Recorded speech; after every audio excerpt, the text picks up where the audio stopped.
السلام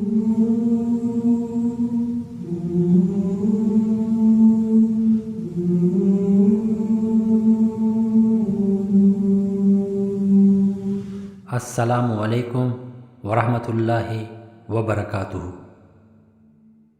نبی کریم صلی اللہ علیہ وآلہ وسلم کو ایک مرتبہ معلوم ہوا کہ آپ صلی اللہ علیہ وسلم کے ایک نوجوان صحابی ہمیشہ دن کو روزہ رکھتے ہیں اور رات بھر نوافل پڑھتے رہتے ہیں۔ آپ صلی اللہ علیہ وسلم نے ان صحابہ کو بلا بھیجا۔ وہ ایک بلند و بالا سرخ رنگ کے قدرے فربا اندام نوجوان تھے۔ جب بارگاہ رسالت میں حاضر ہوئے تو آپ صلی اللہ علیہ وسلم نے ان سے فرمایا، مجھے بتایا گیا ہے کہ تم نے یہ معمول بنا رکھا ہے کہ دن کو ہمیشہ روزہ رکھتے ہو اور رات بھر نوافل پڑھنے میں قیام کرتے ہو، کیا یہ بات ایسے ہی ہے؟ انہوں نے عرض کیا، ہاں یا رسول اللہ۔ حضور صلی اللہ علیہ وسلم نے فرمایا، یہ طریقہ چھوڑ دو، روزے بھی رکھا کرو اور ناغہ بھی کیا کرو، اسی طرح رات کو نماز بھی پڑھا کرو اور سویا بھی کرو، کیونکہ تمہارا جسم کا بھی تم پر حق ہے، یعنی جسم پر حد سے زیادہ بوجھ نہ ڈالو۔ اسی طرح تمہاری آنکھوں کا بھی تم پر حق ہے، یعنی اس کو سونے اور آرام لینے کا موقع دو، اور اسی طرح تمہاری بیوی کا بھی تم پر حق ہے، اور تمہارے مہمانوں ملاقاتیوں کا بھی تم پر حق ہے، یعنی ان کو نظر انداز کر کے عبادت میں مشغول نہ رہو۔ جو ہمیشہ بلا ناغہ روزہ رکھے اس نے گویا روزہ رکھا ہی نہیں۔ ہر مہینے میں 3 دن کے نفلی روزے رکھ لینا، اور مہینے میں ایک قرآن پاک تہجد میں ختم کر لیا کرو۔ ان صاحب نے عرض کیا، یا رسول اللہ، میں اس سے زیادہ کی طاقت رکھتا ہوں، اس لیے مجھے زیادہ کی اجازت دیجیے۔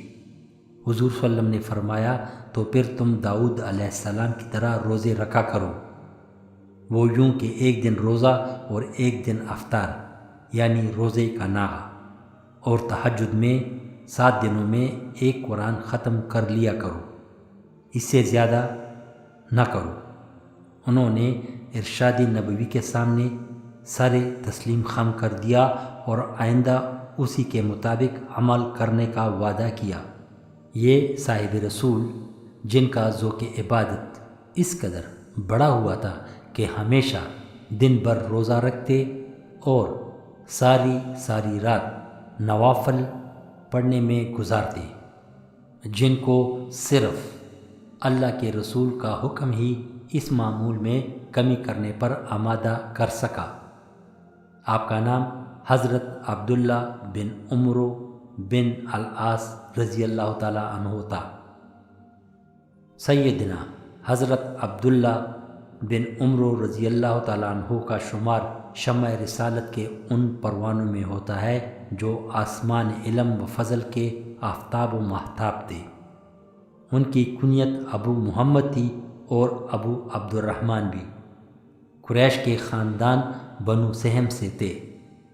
آپ کے والد کا نام عبداللہ بن عمرو بن العاص اور آپ کی والدہ کا نام ریتا بنت منبع تھا۔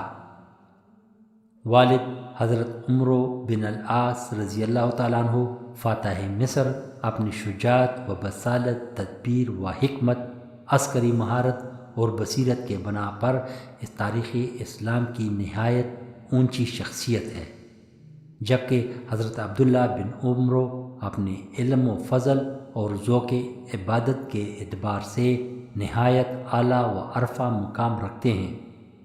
وہ قریش کے ان گنے چنے لوگوں میں سے تھے جو لکھنا پڑھنا جانتے تھے۔ حضرت عمرو بن العاص نے تو فتح مکہ سے 6 مہینے پہلے اسلام قبول کیا، لیکن سعادت مند فرزند حضرت عبداللہ رضی اللہ تعالیٰ عنہ نے ان سے پہلے ہی شرف اسلام قبول کر چکے تھے۔ قبول اسلام کے بعد جلد ہی وہ مکہ سے ہجرت کر کے مدینہ منورہ آ گئے۔ رسول کریم صلی اللہ علیہ وآلہ وسلم سے بے انتہا عقیدت اور محبت تھی۔ بارگاہ رسالت میں حاضر رہتے تھے اور آپ صلی اللہ علیہ وسلم کے ارشادات شوق سے سنا کرتے تھے اور ان کو یاد بھی کر لیتے تھے۔ حضرت عبداللہ بن عمرو رئیس ابن رئیس تھے۔ مکہ میں ان کی زندگی امیرانہ تھی یا سادہ، اس کے بارے میں وثوق سے کچھ نہیں کہا جا سکتا۔ البتہ قبول اسلام کے بعد ان کے شب و روز جس طرح گزرتے تھے اس کا حال پڑھ کر معلوم ہوتا تھا کہ رہبانیت کی طرف مائل ہو گئے تھے۔ عبادت کی کثرت کا یہ حال تھا کہ اہل و عیال اور دوسرے دنیاوی معاملات سے یکسر بے نیازی اختیار کر لی تھی۔ حضرت عمرو بن العاص رضی اللہ تعالیٰ عنہ یعنی ان کے والد صاحب جب ہجرت کر کے مدینہ آئے اور بیٹے کا یہ رنگ دیکھا تو ان کو سمجھایا کہ عبادت میں اتنی شدت مناسب نہیں، اعتدال کا راستہ اختیار کرو۔ لیکن حضرت عبداللہ رضی اللہ تعالیٰ عنہ اپنی روش پر قائم رہے۔ اس پر حضرت عمرو بن العاص نے سرور عالم صلی اللہ علیہ وآلہ وسلم کی خدمت اقدس میں حاضر ہو کر اپنے فرزند کی راہبانہ زندگی کا حال عرض کیا۔ حضور صلی اللہ علیہ وسلم نے حضرت عبداللہ رضی اللہ تعالیٰ عنہ کو بلا کر والد کی اطاعت کا حکم دیا اور تلقین فرمائی کہ حقوق اللہ کے ساتھ حقوق العباد کا ادا کرنا بھی ضروری ہے۔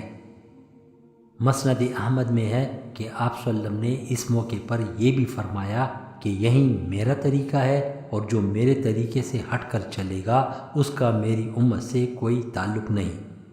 حضرت عبداللہ رضی اللہ تعالیٰ عنہ کے اخلاص فی الدین، زہد و عبادت، پاکیزہ اطوار اور سماعت حدیث کے شوق نے ان کو رحمت دو عالم صلی اللہ علیہ وآلہ وسلم کا مورد شفقت و الطاف بنا دیا تھا۔ حضور صلی اللہ علیہ وسلم کبھی کبھی ان کے گھر تشریف لے جاتے اور ان کو عبادت میں اعتدال کی روش پر کاربند ہونے کی تلقین فرماتے۔ خود حضرت عبداللہ رضی اللہ تعالیٰ عنہ بیان کرتے ہیں کہ ایک مرتبہ رسول اللہ صلی اللہ علیہ وآلہ وسلم میرے گھر تشریف لے آئے اور مجھے تاکید کی کہ روزے بھی رکھو اور افطار بھی کرو، نمازیں بھی پڑھو اور آرام بھی کرو، جسم اور آنکھوں کا حق بھی ادا کرو اور اہل و عیال دوستوں کا بھی خیال کرو۔ اگر روزے رکھنے کا بہت شوق ہے تو داؤد علیہ السلام جیسے روزے رکھو۔ میں نے عرض کیا، داؤد علیہ السلام کے روزے کیا تھے؟ رسول کریم صلی اللہ علیہ وآلہ وسلم نے فرمایا، داؤد علیہ السلام نصف عمر یعنی ایک دن روزہ اور ایک دن ناغہ کرتے تھے۔ حضرت عبداللہ بن عمرو کو جہاد فی سبیل اللہ کا بے انتہا شوق تھا۔ وہ غزوات میں اکثر رسول کریم صلی اللہ علیہ وآلہ وسلم کی ہم رکابی کا شرف حاصل کیا کرتے تھے۔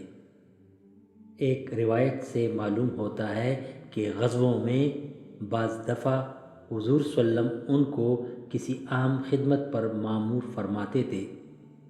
خود فرماتے ہیں کہ ایک دفعہ رسول اللہ صلی اللہ علیہ وآلہ وسلم نے مجھے فوج کے لیے اونٹ مہیا کرنے کا حکم دیا۔